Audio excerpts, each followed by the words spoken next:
आपका हेलमेट किधर है सर?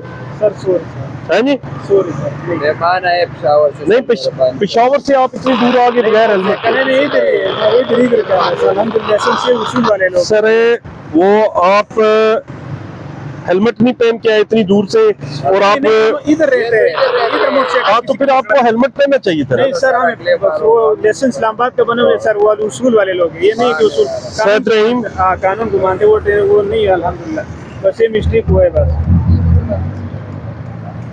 अपना फोन नंबर बताएं। 033 033 22 033 22 92 92 997। 997। ठीक है, आपका क्या नंबर है इसका? अपना बाइक नंबर क्या है?